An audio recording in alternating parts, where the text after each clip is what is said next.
Welcome to Whitetail Rendezvous, hosted by Bruce Hutchin. I'm so happy you've joined us today, and you're going to find out a lot about whitetail hunting on the show. This is Whitetail Rendezvous episode number 347. On today's episode, we're going to have part 2 of Fit to Hunt with Jeremy Koerber. You know, you can be hunting mule deer out in Colorado, chasing elk in Colorado, or chasing whitetails any place that whitetails live. The most important thing you can be is fit to hunt. Why? Because it allows you to stay in the field longer. It allows you to stay mentally sharp. And 2, it helps you when it comes time to pull back and release that arrow. So listen up. Jeremy's got some really good tips, secrets, how you can be fit to hunt. It's never too early to think about food plots. Whitetail Rendezvous has an ebook for you. Just simply text 33444 food plot to get your copy. Hey folks, welcome to the continued edition of Fit to Hunt with Jeremy Koerber. Jeremy, we're talking about, and I brought it up, about the focus and how if you're staying mentally alert, it sucks the energy out of you. Why does that happen? That's a great question. You know, the human brain and how emotions hit us. I mean, that's something that I cannot pretend to be an expert on, Bruce. I just know that, well, again, we can go back to some of your examples here. On those last few days of that sheep hunt, were you as focused in as zippy as day one? Maybe you were, maybe you weren't, but there's reasons for that. Recovery, sleep, calories in, calories out, So I've talked to people before who have done a lot of these type hunts, and they will attribute that to running a marathon. You're up there, you have a certain amount of food you're going to take with you, and by golly, you come back weighing a little bit less than when you started that particular trip. So, the physical and mental aspects of how you feel and how it can drain you and what it can do to your focus, it kind of goes back to, our whole premise, which is if you prepare yourself physically, the mental aspects will come, you'll be stronger, and then you should be able to plow through and hopefully be more successful. Now, if somebody wants to take a look at you got a YouTube channel, I know that. How can that help? How can that help them just by viewing that and not having somebody hold them accountable? Does that work or not? Well, I think it does. And so I'll give you an example. So on our YouTube page, you're going to see a wide variety of exercises. So if you're looking for a new core exercise or a new leg exercise, well, certainly you can go on there and you can find one. We also will do short vignettes where we'll talk about specific topics. So, for example, I was doing a talk the other day where I was defining the difference between an exercise risk versus reward, because every day when I walk in the gyms, I will see people doing exercises that, number one, probably have very little benefit to them, number two, are quite dangerous, and number three, they're probably not ready to even be doing anything like that. They saw someone else do it, and they thought it was cool, or they thought it was going to benefit them, and so they're doing it. So we do a lot of clips and short series on, just the why and the how and the mindset, etc. Now, going back to the exercise. So if you go on our YouTube channel and you start pulling out exercises, that's great.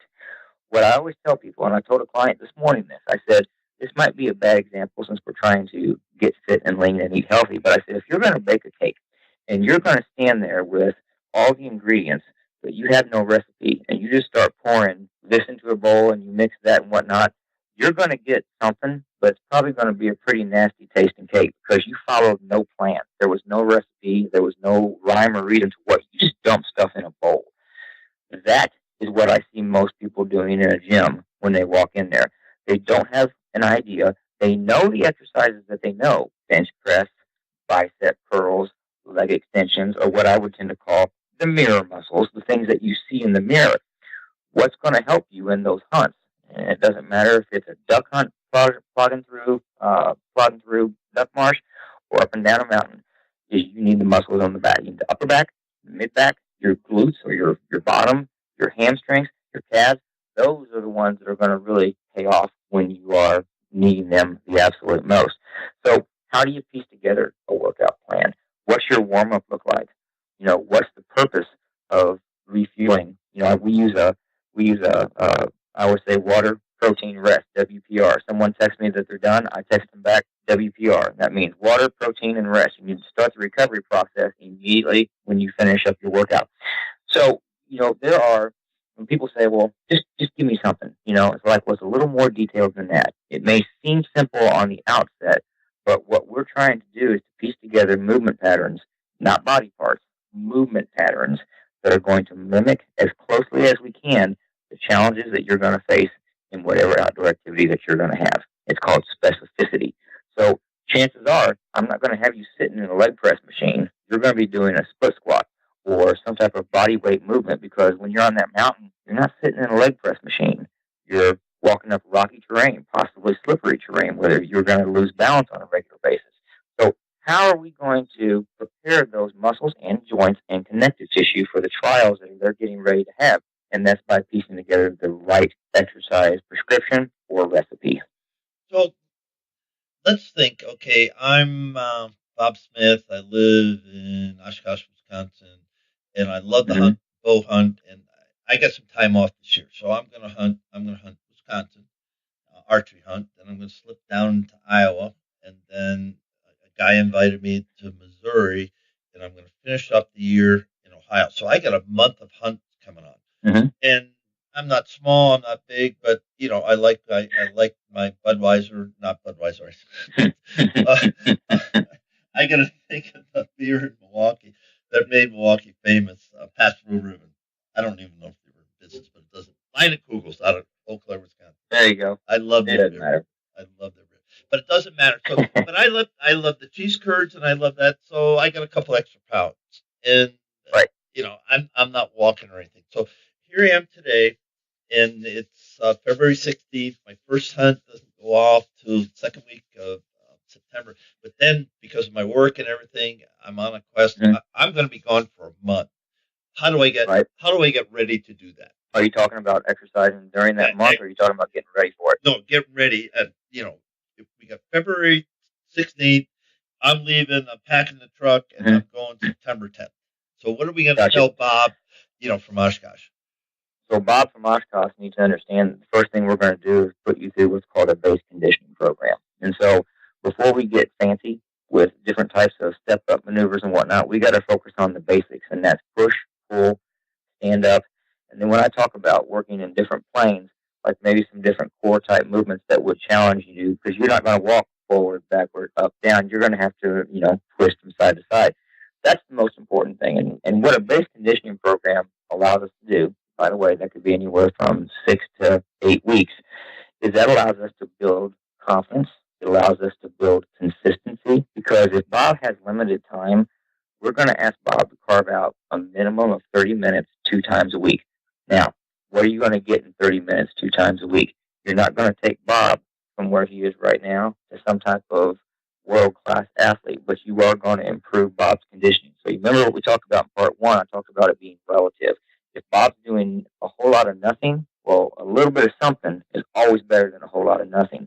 So by the time we get done with that 6 to 8 week time frame, what we need to do is to talk with Bob very, very, in depth and say, okay, this is what you've been doing. We need to take it to the next level, and we get Bob's feedback. Bob, I'd like to do X, Y, and Z. What do you think? And he's going to tell me, well, Jeremy, I feel like I could have at least another 15 minutes I could add on to each of these workouts. All right, Bob. So here's what we're going to do. We're going to put in a few more core movements, and I'd like to put a few more things in for your lower body, because I know with your particular hunting, terrain, and style, you're going to need a lot of muscular endurance in those legs. What do you think about that? Yeah, I think that would work. So you agree, Bob, that this would be good for you? Yes. So now, first what I've done is I've brought Bob into the decision-making. Remember I said I'm a coach? A trainer is just going to bark things at you. I've made Bob a part of this process. I've got Bob's agreement and his buy-in. So when it comes time to hold Bob accountable in that 8th or 9th week, and I talk with him, hey, what's going on? Well, I didn't get here this week. Well, how come? Well, I just got busy. No, man, come on. My son says I don't know. You tell what's going on with you. And we start to peel the onion back. And maybe what we find is that Bob was a little aggressive in saying he had an additional 30 minutes a week. So what we do is we dial it back. We just dial it back. We might change up the exercises, and 30 minutes is all he has, and that's okay. My point is that to get him to go from February to that first hunt in September, whatever program I throw together, Bruce, I have written some outstanding exercise programs that have collected dust because the people aren't doing them. Okay? I'm So what laughing I've because learned, I've been there myself, and I've paid money, oh yeah, good money, when I played tennis. absolutely. Tennis, the trainer said, if you did this, you could improve these. And I didn't do it. I just flat out didn't do it. Right. And I paid a lot of money for nothing, but it was on me. Well, I always say that I apologize to all the clients I worked with early in my career because it took me a very long time to realize the difference between training and coaching. And as I, been doing this going on 18, 19 years now, as I've learned how this process works, and again, you're not going to save everybody. You're still going to have people that are going to come to you that want to do this, they say. But when it comes down to, okay, now it's 19 degrees outside and I got to go to the gym, man, I think I'm going to stay on the couch. You're still going to have those people. All right. That's just unfortunate. That's the nature of it. But what we try very hard to do is to make sure that whatever tactic or strategy that we utilize in our training programs is that we're trying to meet them at a place to where it's going to work. I'm not exaggerating. And if she listens to this, and I know she will, I will never call her out by name, but one of my most precious and dear clients, we started her with 2 exercises. 2. I have one individual that I've worked with that he had so much going on. We started out his training program. This is what it was. His job was to drink 10 ounces of water a day. And once he proved that he could drink 10 ounces of water a day, we chose the next tactic, which was to ride a bike for 5 minutes. And over the course of time, we built him up to where he had 7 or 8 or 9 or 10 or more strategies that he was implementing on a daily basis. And we met him at a position mentally and physically that he could be successful. If you can help a person be successful in the most tiny thing, you can get growth out of that person. Again, I will repeat it. It's all relative to where you are and what you are willing to do. Let's talk about hydration because that's one of the biggest things.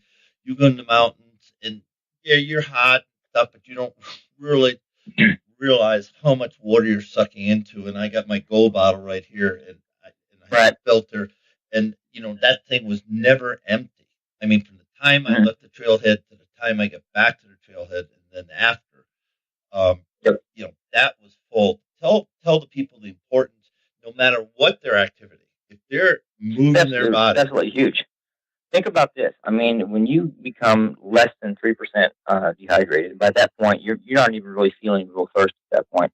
Your performance is going to dip. And, again, if you're a competitive archer or if you're on that mountain or in bow stand, doesn't matter. But, you've got a animal in front of you that could potentially be your best buck or your best bull or your best gobbler. It doesn't matter. It doesn't matter what you hunt. If you're that dehydrated, even a little bit, the chances of you making a miss because you're not focused is there. It's real. And I really wouldn't want to miss the trophy of a lifetime because I wasn't drinking enough water. One thing that, again, one of our partners that we are very proud to work with is Wilderness Athlete. And their Hydrate and Recover packets, I mean, they're phenomenal. They give you the electrolytes. They give you some branched chain amino acids. Adding that when you're on the mountain or after a long, hard workout is something that we recommend to all of our clients. And the nice thing is the packets, they travel very well. And I bet you there's a lot of listeners right now, both whitetail and then mule deer elk, that are going to say, yep, those are in my pack too, because they are absolute money. And, folks, it's just conditioning your mind to say, okay, my water bottle is never going to be empty. When I take that last sip, I go to the stream, I go to wherever water source I'm using, connect my filter, and load it back up. That's it. And you'd be surprised how much water there is in the mountains, how much water there is near your deer stand. I mean, it's there. And so you got to do that, especially all day sits. That's a hard thing to do, is all day sits with very hard.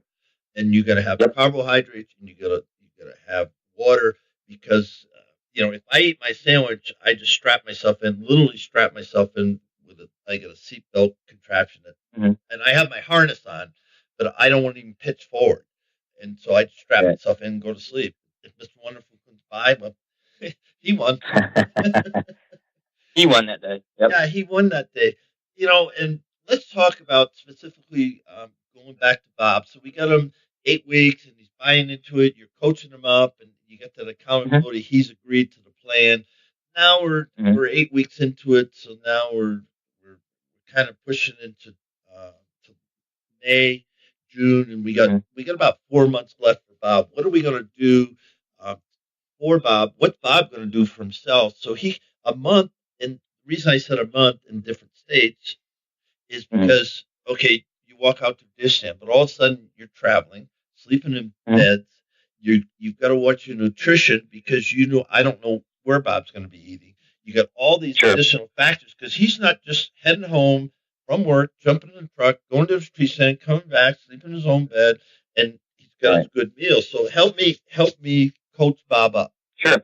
So what I would call a situation like that, we call it the in-season type mentality. So like, football players, baseball players, athletes, they don't train the same way during the season that they would do in the off season. That's just how it works.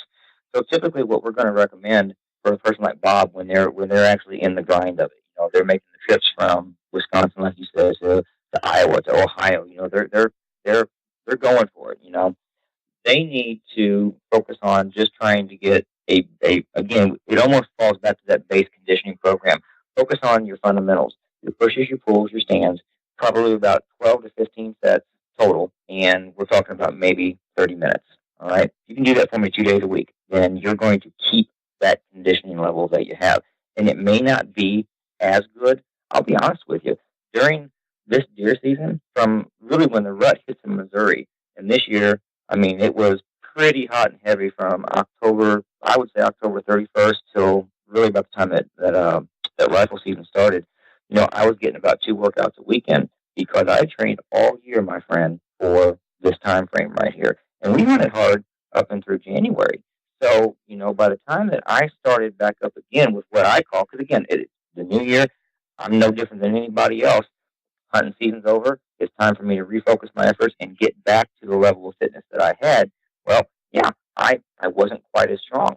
I wasn't quite as aerobically fit, and that's okay because I was doing what I needed to do all year long to prepare for that hunt. So as long as I could keep my base layer of conditioning going with a few workouts a week, then Friday, Saturday, and Sunday, I could go after it like I wanted to. Still get all my work done, still get all my clients taken care of, and then go out and hunt and use that conditioning that I had worked all year long to drag a few deer out of the woods, and that was fun. Well, let's talk about dragging a few deer out of the woods. You got about 8 minutes left in part two, so let's talk about the 216 hunt and lessons learned and uh, why you were successful or why you weren't. Mm-hmm. Tell you what, this was without a doubt, in my opinion, the best year that I have ever had. Period, bar none.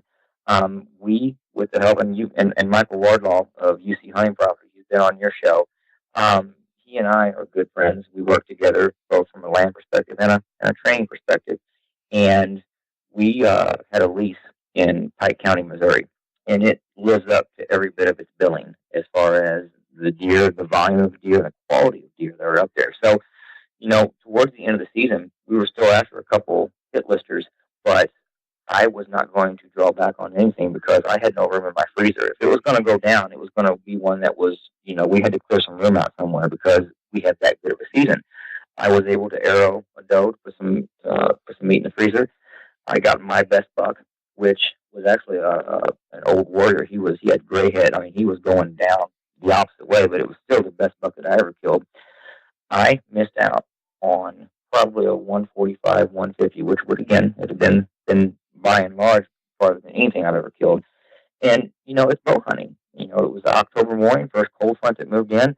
We had does running up and down all over the place. It felt like it was the rut. I mean, I couldn't believe there were this many deer. And I look up and I see a really good buck coming down the way, and he was walking. He was going to parallel right in front of me. So I picked the tree. That's the tree right there. When he passes that tree, every tree he was stopping, smelling, picking up a few acorns, and coming. When he hits this tree, I am going to draw back. He hit that tree. I drew. I got about 3/4 of the way back, and he didn't stop on that particular tree. Saw the movement, jumped about 20 feet off to the side where I couldn't shoot, and he walked away. Never saw the deer again. we've replayed that one over and over and over, and, there is no right, there is no wrong. Had he stopped like he had done on every other tree, he'd be on my wall right now. As it stands, I believe he made the season. He's going to be an even bigger one next year, and you know what? I know where he lives, so we're going to go after him again. Oh, that's great. I just looked down at my counter. I'm going, oh, my goodness. We've been on this show for almost an hour. So, folks, this is the end of part one. Jeremy, just take a couple minutes and give some shout-outs, and then we got to wrap the show. Sure, absolutely. A couple guys I'd like to really shout out and ask that people follow, not necessarily guys but companies. If you're not following a wilderness athlete, and I know there's a lot of other companies that are out there, but I think that by and large, these are some of the best nutritional supplements for the outdoorsman you're going to find. Jesse Paulson, the rest of the crew over there, they are class acts, and they put out phenomenal products. If you haven't tried them, try them. Secondly, just off the phone just a little bit ago with Brian and Richie from Stick and Dreams and Moon Stands. And again, an up-and-comer, good guy. Props to him. Yep. I love We're going to be doing some work. We're going to be doing some work with him over the next year. And again, the reason I love this industry so much is it allows me the opportunity to help people, period. The other thing is, I cannot say that in the 3 years we've been doing this that I've ran into one person in this industry that's not just a class act. I love it. I love the people. They're my people, I guess is the best way to put it. And I can't imagine ever not doing this. Oh, wow. We went through a lot. And Jeremy, I just really appreciate what you bring and the knowledge. And listen, it's up to you. What you want to do. Jeremy's available, but do something for yourself. Yeah, there's a lot of people out there. There's a lot of different things, but just make a decision and then stick to it. Become accountable, and then you won't believe the transformation you will have in your life. Forget about honey's part of it, but just forget about it because it will help you transform your life, and you will become a person that maybe you never knew was inside you. And with that, on behalf of Whitetail Rendezvous across North America, Jeremy, thank you so much for being a guest, and I can't wait to have you on the show again. Thank you, Bruce. I appreciate it. Stay tuned for the next episode of Whitetail Rendezvous. We're going to connect with Richie Roberts, and he has Elk Creek Meetup, which is a YouTube hunting show. He lives the outdoor lifestyle. He's going to give you some top tips and secrets about hunting mature bucks. So stay tuned, listen, and learn how Richie Roberts hunts mature bucks.